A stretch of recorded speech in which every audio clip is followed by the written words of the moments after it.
It was a moonlit night. Henry was taking a goods train to the station by the lake.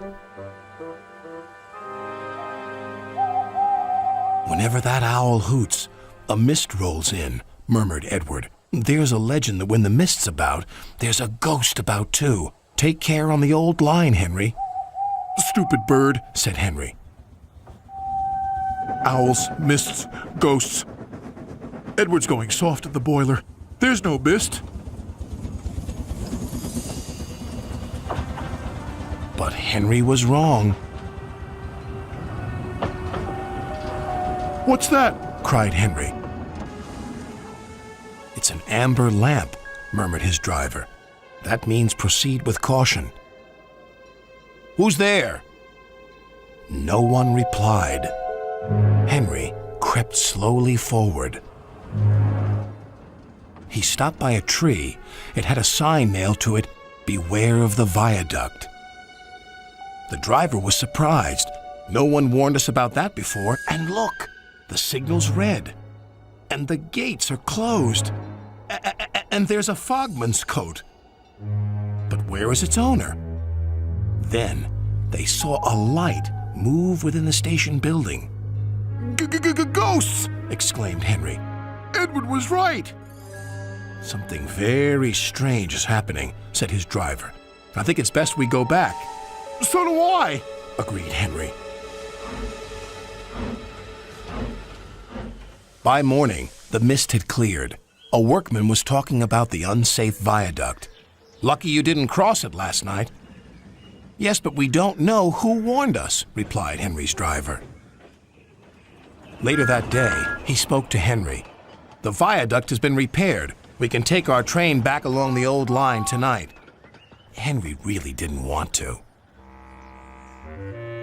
But when nightfall came, he was sizzling nicely. Suddenly, an owl hooted, and then Gordon thundered by. "Oh, look, Henry's spooked," said a freight car. "Be quiet," snapped Henry. "I'm not scared." But he was.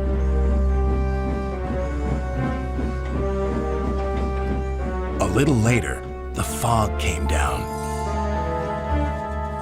As they approached the same area, they saw the amber light again. "Here we go," said Henry's driver.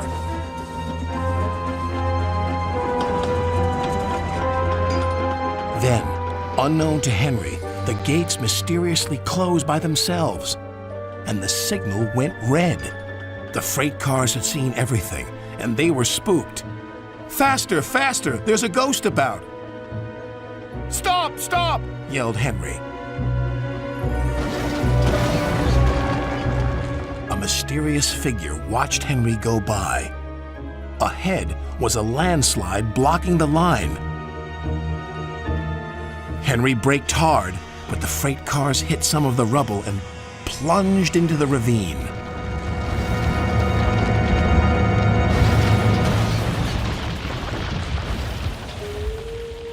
Just then, Henry's driver saw a strange sight coming towards them.